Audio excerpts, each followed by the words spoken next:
A normal man walked into a Yale University laboratory in 1961. He was not a soldier. He was not a criminal. He was not someone who had ever hurt anyone in his life. He was a schoolteacher, a postal worker, an accountant, whoever had answered the newspaper ad that week. $40 for 1 hour of his time.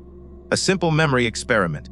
60 minutes later, he walked out having administered what he believed was a 450-volt electric shock to a screaming stranger. And here is the part that should stop you completely. He was not the exception. He was the majority. 65% of the people who sat in that chair did the same thing. Ordinary men and women. Decent people with families and jobs and consciences. People who, if you had asked them that morning whether they were capable of torturing a stranger on command, would have looked at you like the question itself was absurd. This is the story of the Milgram obedience experiment. The most disturbing thing social psychology has ever proven about the human mind. And the reason its conclusion may be less about evil than you think. It started with a question that one man could not let go of. How did it happen?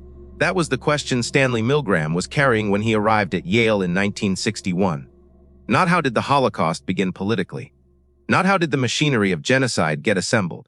But how, at the level of individual human beings standing in rooms making decisions, did ordinary people end up doing what they did? The standard answer was that Germans were different.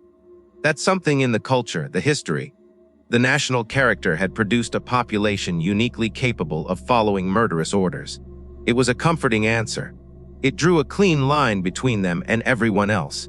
It said this was something that happened over there to people who were not like us.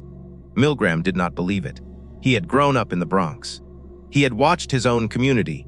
He had read enough history to know that the capacity for obedience was not a German invention. He believed, with a certainty that troubled him, that the real answer was something far more uncomfortable.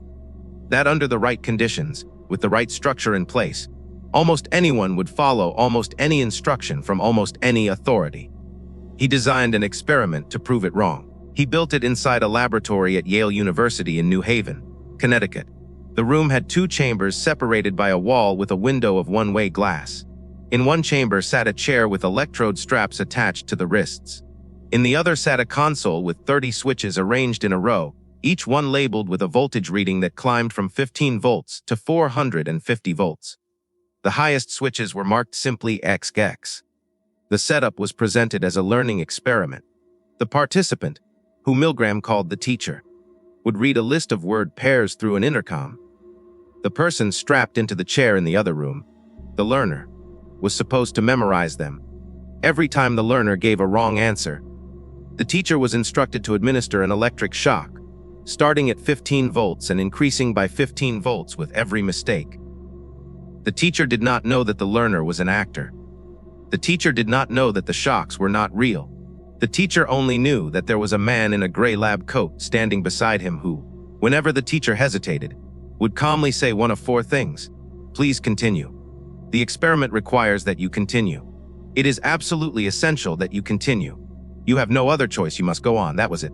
4 sentences. No threat, no weapon, no physical force of any kind. Just a man in a gray coat and 4 sentences. For the first few switches, almost nothing happened. 15 volts, 30 volts, 45 volts. The learner on the other side of the wall was quiet. The teachers moved through the switches with minor discomfort, but no real hesitation. It was uncomfortable but manageable. They told themselves the shocks were probably not that bad. Then they hit 120 volts, and the learner shouted through the wall that it was painful and he wanted to stop. Teachers paused. They looked at the experimenter. Some of them asked, "Is this all right? Is this safe? Is he okay?" The experimenter said, "Please continue. The experiment requires that you continue." Most of them continued. At 150 volts, the learner began screaming. He demanded to be released. He said he had a heart condition. He begged them to stop. Some teachers at this point stood up from their chairs. Their hands were shaking. Some of them were visibly sweating. Some were crying. They turned to the experimenter and said they did not want to go on. They said they were not comfortable with this. They said something was clearly wrong. The experimenter said, "It is absolutely essential that you continue." Most of them sat back down. At 300 volts, the learner pounded on the wall and screamed to be let out. He said his heart was bothering him. He said he refused to answer any more questions. And then, silence. Complete silence from behind the wall. The teachers who had made it this far now had a new problem: the silence. The experimenter told them that no response should be treated as a wrong answer, that the silence itself required another shock, that the experiment had to continue. This is the moment that Milgram wrote about most carefully in his notes. The moment when the person on the other side of the wall had stopped making any sound at all. When the teachers could not know whether the learner was unconscious, or injured, or simply refusing to respond. When every instinct a normal person has, the instinct to check, to stop, to help, was pressing against one man in a coat saying 4 sentences. 65% of them kept going. All the way to 450 volts. All the way to the switches marked sex. When the paper was published, the world took the obvious lesson and ran with it. Human beings are monsters.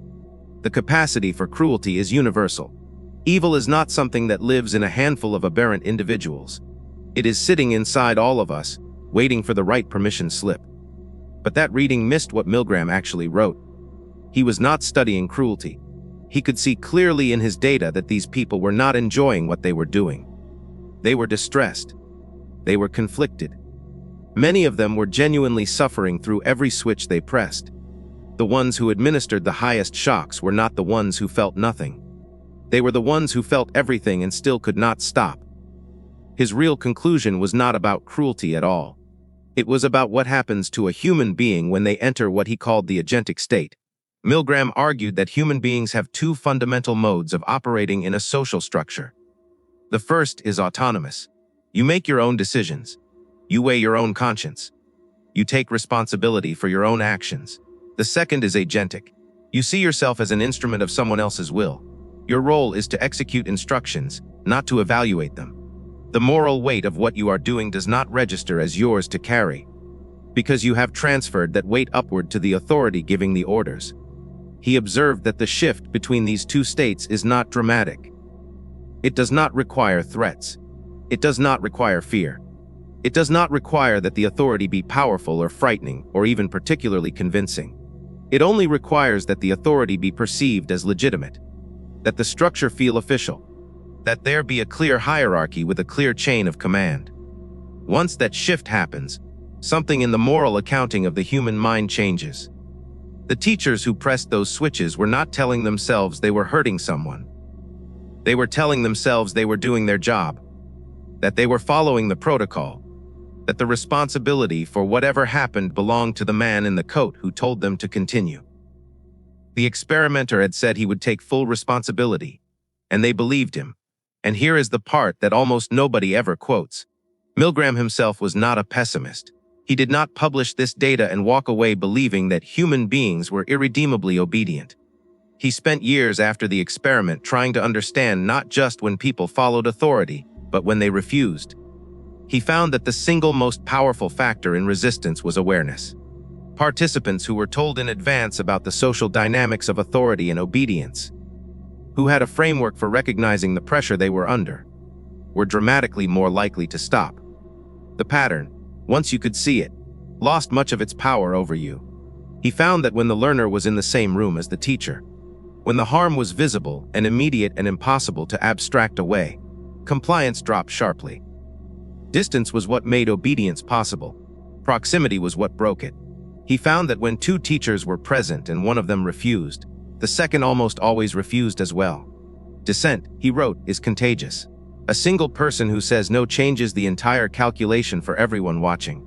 He believed that human beings, unlike the mice in a sealed enclosure, could read the pattern they were inside, could name what was happening to them, could choose differently once they understood what choosing differently cost. The data still sits there. 450 volts, 65%, 4 sentences, no threats, no weapons, just a coat and a title and a structure that felt official enough. The teachers had no framework for what was happening to them in that room. They had never been told that the agentic state existed. They had never been warned that the shift could happen so quietly that they would not notice it occurring. We have the data now. We have the paper. We have the pattern. We have decades of follow-up research confirming that the results hold across countries, across cultures, across generations. The question Milgram spent the rest of his career trying to answer, the one he died still working on, is the same one he left for us. Now that you can see the pattern, will you recognize it when you are standing inside it, or will you reach for the next switch?